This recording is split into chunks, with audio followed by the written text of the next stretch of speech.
What up? What up? Welcome to another episode of 94 Feet with Coach JT. As always, I'd like you guys to subscribe to the pod, leave some comments, talk to me. I talk back, hit that like button. All right. If you don't ask, it don't happen. So again, hit that like button and subscribe to the podcast. This season, going to the second half of the season, I'm definitely focusing on some local talent we have in our city and some student athletes that are doing just going above and beyond on and off the field of play. So this young lady tonight that I'm just excited to introduce to you guys, and also just for her to get a chance to kind of tell her side. And we see her very more so vocal now, but if you know her through life and stuff, very, very silent, kind of just going about her business, great work ethic. But now she's on a big stage, big platform. And so I'm super happy, excited to get a chance to interview her. So right now you're getting ready to meet their 2024, 2023, 24 all SAC B player of the year girls basketball player. She also, let's see, does a little bit of everything. Basketball and versatility. She can drive the ball. She can shoot the basketball. She's made her high school career at McClatchy one for the ages. She's broken records and still on that path and has won league championships. It's also a paramount reason why she's a SAC B player of the year 2023-24. It goes to the student athlete who exemplifies effort, sportsmanship, and results. Also, she's a current signee of the University of Washington. Last year in high school, she averaged a whopping 24 points, 10 rebounds, and I don't even know how many assists, Metro League champions, and constant season lady in the playoffs. She is none other than Nina Cain. Nina, how are you doing? Hi, thank you. I appreciate you having me here. No, thank you very much. So we got to start from the ground one for a lot of people who may not know, just in general, first off, the history of the name of the family in the area of Sacramento, right? I know it comes from a DNA of just high level athletes, but just overall, talk competition with me about with just family members, you, pops, uncle, brothers and sisters. How big is that within that family? So I live with my mom and my dad, and I have one little brother who also plays sports. He plays both basketball and football, but overall, like my whole entire family come from a line of athletes. I had a on my dad's side, my great grandpa was an Olympian. He competed in the long jump, track and field. Around the 50s, I believe. George Brown, he was a UCLA alumni. Wow. And currently, right now, my uncle, I'm sure that you've heard of him, Jamar Cain, is currently one of the defensive coordinators on the Broncos. So, and just overall, like my dad himself, he's a big football guy, big sports guy overall. He's the one that got me into sports, and he has introduced me into soccer, basketball. I played soccer Nice. first, and I've done both for a majority of my like early childhood. I would say like I started uh, around 5 years old, and I played both at a very competitive level. In soccer, I won two state cups playing for our academy. I Nice. believe it was both 2015 and 2016, 2 years back to back. And then once I got about this, by the time I got to seventh grade, I told my dad, my parents, that I wanted to focus on basketball because I loved both, but I just saw myself um, falling in love more with basketball, and I wanted to do more with it. So I went along just doing basketball, then um, doing soccer. So since then, I've played on just a few AAU teams. I played with the Mustangs. That was my very first basketball AAU team. And then from there, I went to the Maid Hoop circuit with the Lady Soldiers my eighth grade year, which was around the time COVID hit. And then right after that, I switched over from Maid Hoops to the Adidas circuit with Coach Sean and JBS. And ever since then, I just like everything has just been accelerating up and up. And so it's just been a long history, like really, really, really long journey. And it's kind of surreal because, when you don't think about it, but like you look back on it, it goes by, like you see how much has happened and you're like, wow, like that there has been a lot that has happened in just under about 18 years or so. So, but yeah, that's basically Yeah. my background, my history in a nutshell. But yeah, I come from a very athletic, sports oriented family. Yeah, that's what's up, man. Shout out to Uncle. He's actually one of the again dad connected me. I grew up a little bit after him, but definitely that era where they're the football guys of South Sac and Valley High. Everybody knew the families, and then I got Uncle on when I first started podcasting. Man, during COVID, we did the audio. He was at he was Oklahoma, I think, then at that time, but he's since then progressed. But just definitely dope memories, man. Those teams was crazy. They played on too, man. They were some tough teams, so definitely have that in your background and kind of. Working with you with someone is inspiring as well, but also I know it's intentional. They're serious, man. The work ethic is serious. We talk about playing soccer though. I played soccer all through high school as well. Some people may not know. They may know. How much of a help would you say soccer was to your coordination and footwork for basketball? Oh, huge help. Soccer was, I feel like it's kind of like those like athletes who start doing sport, like multiple sports at a young age, have like they get lots of benefits, just because like at that point, you have a head start in front of everyone else. You get more learning and like coordination, and you kind of get adjusted to how like you move, just understanding like more of like technical stuff, kind of just things outside of like skills, but more of like ability, agility work. So just getting that worked on a young age, it helped me a lot. Just having me like getting me to move faster, make movements sharper. It's very helpful to have that skill set at a young age, because it just puts you in front of everyone else. Um, those being the two dominant sports you said you were kind of attached to, were there any athletes outside of it? Could be family, anybody watch on TV, anybody you like drew yourself to or drew you nearer to those sports? Anybody you can remember a name that you kind of watch a lot, or maybe like mimic some stuff after?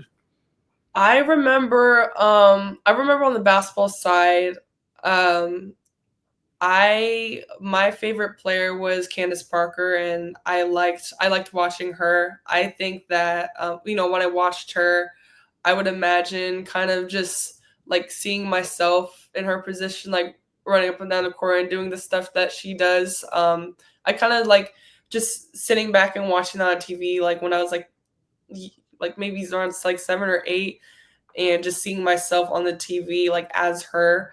I would say she was a big inspiration. Actually, in second grade, I think, I remember doing a report. We had to do a report on like an influential person or someone Mhm. that we just wanted to be for a day, and I picked her, and I came out to school with like in all the basketball uniform and a headband. But yeah, I would say she was one of the biggest inspirations for me. That's what's up. Not a bad one to follow for sure. Definitely set the bar high and has been successful, and that's what's up. So early on playing both sports, what were some of the things that you like got out of that outside of the competition part? What else brought you to it? Was there other things that you kind of like? 'Cause a lot of students or athletes, they go for the relationship part. They like to travel. What parts kind of drew you to sports outside of this actual game? Anything outside of that?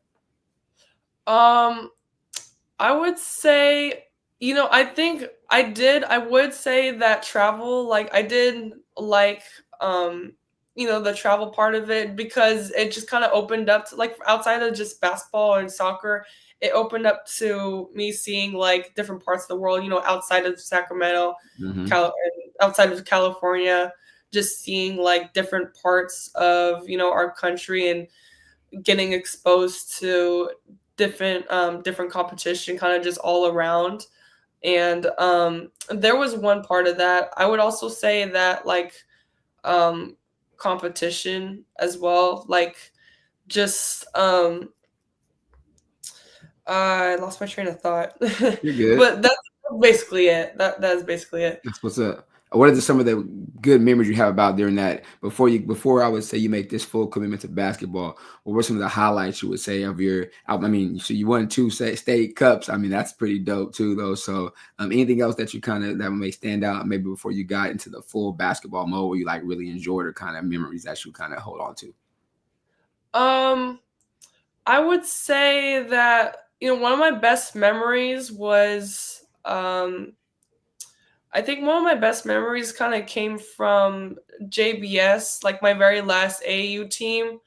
Just because of like I stuck with them for the longest, Mm-hmm. and just because I met like tons of fantastic girls and got to play with them, and it was just like kind of outside the basketball part, like doing team bonding and everything and getting to know them. And I also like through being on the Adidas circuit, having an opportunity to also be selected to go to the All Adidas American Camp three Mm-hmm. times back to back to back. I also met, fellow Adidas players on different teams that were also on the same circuit, and also got to know, different players because they're like these girls are all from around the country. There's some from Oklahoma, some from Texas, some from Florida. Also got to meet some of them and just see how much similar we are in a way, and just being on that same kind of competition level. So I would say like the best memories that I've gotten just throughout my whole sports experience is getting to meet like tons of different girls who have the same passion, the same drive, but also have kind of similar lives like outside of basketball. They're very like family oriented. They Mm-hmm. love to do what they do. They like have like different hobbies that are just like completely unrelated to basketball. They're just like, other human beings. And I Mm-hmm. think like kind of that's kind of the interesting part just outside of sports is just getting to learn more about people in a way that like what makes them who they are, including basketball, including the sport. Mm-hmm. um but I think that's beautiful. So like it's just a very great experience, and I wouldn't replace it with anything else. That's dope. That's life changing or life impactful. That's definitely good as well. So we talked about briefly. You were telling me about just kind of your story, how it got to this point. At what point and why, I guess, did you decide to fully go in? Had to put the soccer down? Had success in it? Was doing good? I mean, winning. But what did a conversation happen between you and somebody else, or did you have to sit down with pops and mom and maybe and figure something out? What was kind of that defining moment to say, okay, wait, I see myself doing this now. I have to get in this path even more. I have to devote these next few years to this to get where I want to be. um well, I mean, like I can't really explain a lot of it. I just what it really was, it kind of just was like a vision that came to me like, hey, it just hit me, once like right before going to middle school. I felt like this was a turning point, Mm-hmm. and like this was a turning point for myself. Like right now, it just seemed like the right moment to do so. Mm-hmm. And it just kind of hit me then and there like if you stop right now and do basketball, like this is your path right here. Like Mm-hmm. from this point on, there's a vision going forward. And so I kind of just trusted my initiative, and I told my parents straight up, hey, this is what I want to do. I want to set this aside. I want to put my full focus and drive into this sport and go on with it. And I will dedicate my time. I will dedicate everything else. I will make sacrifices just to go full forward on this and not look back whatsoever. So that was just then and there. It just kind of happened. That's So dope. That's dope. That doesn't happen often, but that's dope for you to get that clear vision, but also that focus. Shout out to you making that sacrifice, because as you know, it's a huge sacrifice of a lot of things you may want to do, or just structure wise earlier, and to be a young teenager now going to your young adulthood coming up. That's super dope. We'll speak about that, and once you make the decision, what type of time sacrifice was it? Like I know because I see pops, I see you guys sometimes. Y'all getting up early, y'all getting up late, you're getting extra work in. But you said in middle school. What was that time sacrifice like? How did you structure your workouts around school and actual gameplay and stuff like that early on? well, it was definitely difficult because I had a lot going on. Had to balance school and also had to balance practice outside of it. So really, it just had to set away the free time. That's what the sacrifice part of it was. So it also taught me kind of at that age to prioritize time management, knowing what's your priorities in the day, and what things need to be set aside, and just that, I mean, that's what it takes. Like you can't spend all this time, doing one thing and not, setting basketball aside and not putting the work in. It doesn't really work like that. So I had to learn that, I need to really like focus even in like the extra hours when no one's doing it.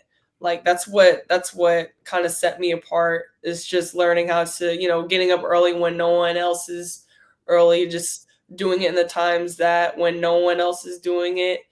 Um I mean, that's the part of it. Like that's time management and everything, and that's why I had to learn. So That's what's up. And I believe so now because of the recent commitment and scholarship offer, you can go ahead and see the finish line, right? But during that time, how did you have some opportunity or some days where you're like, "Oh, I don't, where am I going with this?" Or do you always kind of know this was the end result? Or did you have anything that sometimes kind of wavered your thoughts, like, "Am I doing enough?" Or is this kind of, because it's a long time. You've now, a younger generation too, you guys, but they think overnight, right? But you put in years of work. But is there some days or some times where you kind of, well, questioned yourself overall? well, I kind of just what I had to do was kind of just block out the outside noise, and Mhm. so I kind of stopped paying attention to, what other girls were doing outside, and just kind of focused on myself. So I didn't really worried about that kind of stuff, because I knew that, and I had the confidence that, this is where I'm gonna be at that one day, and so I got to get there, and I got to, pay no mind to anything outside my own road, and just keep going forward. But yeah, I mean, just building my confidence, having no doubts in myself, just knowing that, like, I have the power and ability given by God to do this, and just having that be my mentality is what kept me driving, kept me going. Nice. Very, very hardworking, very confident, and but also on the flip side, though, I want to say, how much fun do you have doing this? Because I mean, I do see you working. We do see you working, constantly putting in. But you have a great attitude with your teammates. You're encouraging on the court, but also your energy is there day in and day out. But how much are you enjoying this process? I love it. Like it's because it's become so much of a part of me that at this point it's my lifestyle. So it's Yeah, like it's just everything that I do, and it's just like my full on passion. I love to do this every day. Love to encourage my teammates, and just love to be surrounded by just the world of basketball, everything in it, everyone around it, because it's really like at the end of the day, like it's a game and it's a sport, but hmm, really it's like a lot more than that. Like it has you meet so many people, and just it brings together like a lot of people. It's like something that can that unites people. So it's just like it's wonderful. I mean, it's my lifestyle. So that's amazing. That's great. That's great. Um, through middle school to high school, what would you say is the biggest adjustment you personally had to go? Okay, this is middle school basketball. Oh, now I'm on high school and I'm at the top level. What would you say you had to improve on or work on the most during that transition phase from eighth grade right to that high school varsity level? just understanding that, like, from middle school to high school, just knowing that, like, now this is going to be a bigger stage, and just after each year it's going to elevate more and more and more. So um I would just say that, like, every time that I just had to keep knowing that, I'm always going to improve, and every time I go out, um every time I go to practice, every time I go to games, it's going to be, every game's going to be harder, every year it's going to get harder. But just knowing that, like this is what I want. Like, I'm going to push myself every single practice and game, because, like, when I transitioned from middle school to high school, and at this point, preparing to transition myself to high school to college level. Right now is what I'm thinking about college level, like putting myself in that perspective. That's what I'm preparing for right now. So Mm-hmm. once I get to college level, then I'm preparing for acting as if it's professional. So always being ahead and acting ahead of the stage that you're at right now is what I had to develop and input into my mentality. That's dope. That's yeah, you're on the right path. It's good to hear that, and you can see you walking that path, and that's how you gotta do it. You gotta train like a college athlete. You gotta train like a pro. That's what's up. That's can't wait to see that happen for sure. How does it how does it make you feel game wise though? Because me, I'm a scouting coach, right? I scout. I'm a heavy like okay, take the best player out the game type of coach. You're on everybody's radar. Top every time you walk to the gym, every time you walk to a scouting report on a paper, she's coming in the gym. We gotta stop her. But they still have to kind of stop you. But how does that make you feel going there, having earned that respect? You didn't give it. They didn't give it to you. You've earned that respect. How does that make you feel as a basketball player? Oh, I love it. I love it. I know that like a lot of eyes on me, but it just doesn't faze me. I just keep playing my game. Like I just stay confident and like I'm just at a level now where I'm just so like in the flow with it, so confident and like I just go in and just make stuff happen. I'm not afraid of whoever's in front of me or whoever's just in my way or in like as an obstacle. It doesn't really faze me. I just kind of go in, go with the flow and just enjoy myself and play the game. That's, That's all there is to it. that's what's up. Recruitment process. Going through 3 years of school now. That process of AAU. How was that for you? Was that you just get to enjoy it? Was it stressful? It was enjoyable and it was a learning experience too. Just like when I was being recruited and throughout my my high school years, like being from around the eighth grade when I got my first offer, and then jumping into like my junior year where I picked up by that time about 17 D1 offers. It was a learning experience, and I'm glad that I got exposed to that. Just being able to talk with college coaches and learning how to build a relationship with them, but it also just um, a major part of it was learning the business level because after high school gets serious. Once you get to Mm-hmm. college level, is a business, Mm-hmm. and that's what the recruitment process taught me. And so I, learned that where like on a business level, where I need to seek, where I would be the benefit Mm-hmm. at the best, and just going with my gut to see which college fits me, um, seeing where I fit like in a college's eyes. So going down to my final four, I had Berkeley and University of Arizona and Northwestern, University of Washington, who I ended up with. Just also going on those visits to see the school for themselves and just Mm-hmm. getting to learn more about them. It was a good experience. It was a good experience because I got to learn, more about the coaches and the staff and the players itself. And especially for Washington, going down that line and that being my final decision, that was one of the major points because I would say that like well with I meshed the best with Coach Tina and her staff, Mm-hmm. the players as well, and just knowing that that's somewhere where I know checks off the academic box, checks off Mm-hmm. the athletic box. It's somewhere where I feel safe, somewhere where I know I'm going to excel in, as a Mm-hmm. person, as a student, as an athlete, all of those things. That's what I learned like down the line. That's the business part, where it's more of just seeing. Um, it's more of kind of just like planning for the future and just seeing like where I'm gonna be at later in that point of time and just planning out that way. But yeah, that's basically it. That's dope. That's great. That's dope. I'm glad you threw that in there. I didn't want to overlook it, but yes, it is a a super kudos to you for being a 4.5 GPA student while being a student athlete, because of course you have to be academically eligible to play sports, and you go above and beyond to that. So definitely, ladies and gentlemen, the school part, student part always comes first. So shout out to you on that point, and keep it up. And I know, again, that's a sacrifice too. You have to make time to study, do your exams, stuff like that, do projects, all while training extra and dedicating.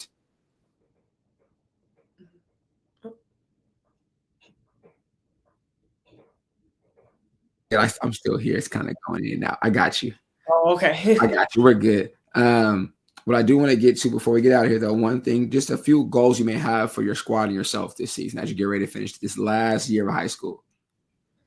Well, first and foremost goals getting state. I mean, getting state this year, it'd be a whole decade, exactly 10 years since last time McClatchy won state. So I definitely want to experience that. I also want my team to experience that. And so just being the leading captain senior, I'm putting that as my responsibility to make sure that we get there and that, I lead us there. That is definitely one of my goals. And just another one of my goals is just, for this high school, my last year, just both as a student and an athlete, is just to, just enjoy it. Because, just everything that's leading up to now has just been so great. And so this last year, I just want to go out with a bang. Just enjoy playing my last year of high school, enjoying my last year as a senior on campus, and yeah. That's what's up. And you definitely have stamped yourself. One day I will get to go in that gym and see your name up there some kind of way, shape, form, or fashion. You have solidified that already. So at the end of every show, though, I ask all my guests, as you know, in basketball, triple threat is dribble, pass, or shoot. However, I want your personal triple threat, right? Just think 3 things that you kind of hang your hat on. Like if somebody don't know you, they see you, they're like, oh, this is her. She does this, or this is how she carries herself. Just 3 things that you put forth, how you go about your day or how you move. 3 things that people can just know you by, like your personal triple threat right now. It can be basketball related or it can be life related, anything like that.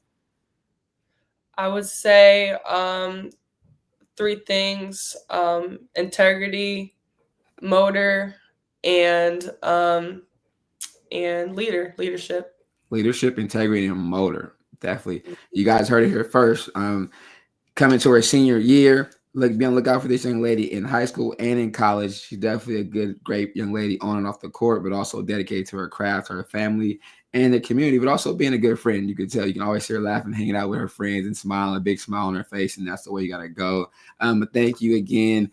Best of luck to you in your season. I'll definitely be watching and definitely excited to see what's next for you, and keep God first as you do. Just keep working hard and tell everybody in the family again, thank you for letting me take a little bit of your time.